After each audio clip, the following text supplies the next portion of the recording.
नार्यस्तु पूज्यते रमन्ते तत्र देवता, अर्थात जहाँ नारी की पूजा होती है, उसका सम्मान होता है, वहाँ देवता निवास करते हैं, और जहाँ नारी का अपमान होता है वहाँ किए गए सारे नेक काम भी निष्फल हो जाते हैं महोदय। लेकिन आपकी ये अबुआ सरकार महोदय हमारी महिलाएं, हमारे राज्य की महिलाएं, हमारे बच्चों का अपमान कर रही है महोदय। इन्होंने मैया सम्मान योजना का वादा किया था कि 2500 रुपए हर महिलाओं को, जो 18 से 50 वर्ष की जो महिलाएं होंगी उन्हें ये 2500 रुपए देने का वादा इन्होंने किया था। लेकिन ये 2500 रुपए सिर्फ चुनावी जो बोल सकते हैं महोदय, चुनावी इनका एजेंडा था, और जिसे इन्होंने शर्तें जोड़ कर लाभार्थियों की संख्या में कमी कर दी गई, जबकि हमारे राज्य में 18 वर्ष से 50 वर्ष की जो मैया सम्मान राशि के लिए जो महिलाएं आती हैं उनकी संख्या 70 लाख के आसपास होती है महोदय। इस सरकार ने केवल चुनाव से पहले जो वादा किया था, चुनाव से पहले जब इन्होंने मैया सम्मान की राशि देना चालू किया तो सिर्फ 57 लाख महिलाओं को जो है राशि दी गई। उसके बाद जब ये सरकार में आए और हमारे मैयाओं को सम्मान देने की बात हुई तो इनके सरकारी सारे इसके पता चलता है, सरकारी दावों के अनुसार पता चलता है कि 30 से 35 लाख जो महिलाएं हैं इस राशि से सम्मानित हुई है। मतलब आप लगा सकते हैं महोदय कि ये कैसा सम्मान दे रहे हैं। बाकी जो महिलाएं हैं क्या वो सम्मान की हकदार नहीं है?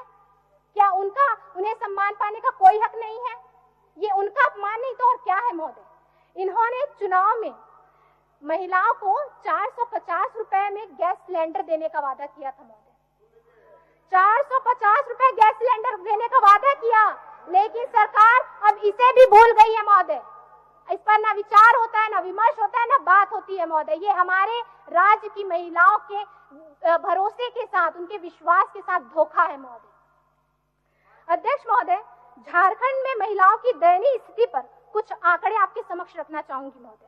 पोषण ट्रैकर के आंकड़ों के अनुसार झारखंड में बच्चों और महिलाओं के कुपोषण की स्थिति राष्ट्रीय औसत दर से बदतर हो गई है महोदय।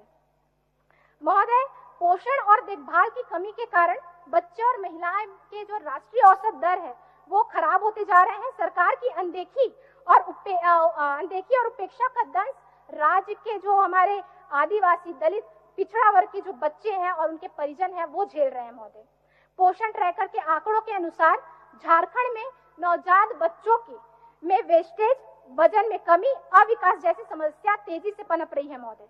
राज्य सरकार अपने भविष्य के साथ ये कैसा खिलवाड़ कर रही है महोदय। ये हमारे आने वाली पीढ़ी के लिए ये क्या कर रहे हैं महोदय। अध्यक्ष महोदय, इस स्थिति के पीछे सही नेतृत्व नहीं होना है, साफ नियत नहीं होना है, स्पष्ट नीति नहीं होना है महोदय। मैं ये ऐसा इसलिए कह रही हूँ क्योंकि राज्य में हमारे नवजात बच्चों के लिए जो आंगनबाड़ी केंद्र बने हुए हैं महोदय, हमारे जो आंगनबाड़ी केंद्र हैं, हमारे राज्य के जो बच्चे हैं, नवजात शिशु हैं, उनके भविष्य का आधार है महोदय। अब कैसे ये उनके भविष्य के साथ खिलवाड़ कर रहे हैं आप इन आंकड़ों में समझ सकते हैं महोदय। राज्य में कुल 38,514 आंगनबाड़ी केंद्र है महोदय, ध्यान दीजिएगा। इनमें से केवल 24,295 केंद्रों के पास ही अपना भवन है, बाकी या तो भाड़े में चल रहे हैं या किसी सरकारी भवन में कार्यरत हैं।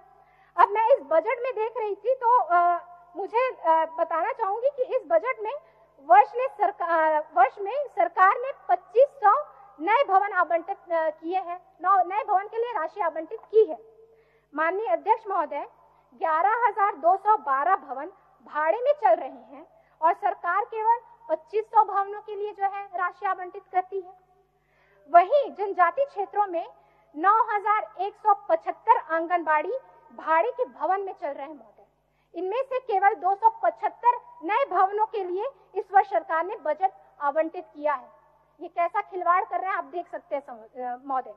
या इस सरकार ने आदिवासी महिलाओं और बच्चों के प्रति गंभीरता को दर्शाती है महोदय कि आंगनबाड़ी की स्थिति और वहां मिल रहे जो वित्तीय वर्ष के अगर मैं बताऊं कि वहां जो गर्म कपड़े दिए जाते हैं उनकी क्वालिटी और वो गर्म कपड़े भी जो बांटे जाते हैं महोदय वो सिर्फ खाना पूर्ति तक सीमित है।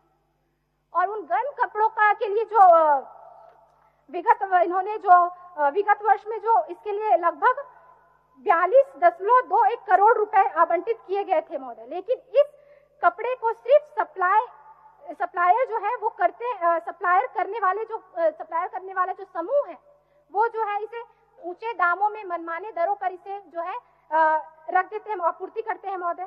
तो मैं ये कहना चाहूंगी कि आप इस राज्य की सरकार हमारे आंगनबाड़ी केंद्रों पर अपना ध्यान आकर्षित करें, क्योंकि इन्हीं आंगनबाड़ी केंद्रों की सहायता से राज्य के हमारे जो योजनाएं हैं वो हम गांव-गांव तक पहुंचाने का काम करते हैं। हमारे केंद्र से जो योजनाएं आती हैं वो हम गांव-गांव तक पहुंचाने का कार्य करते हैं।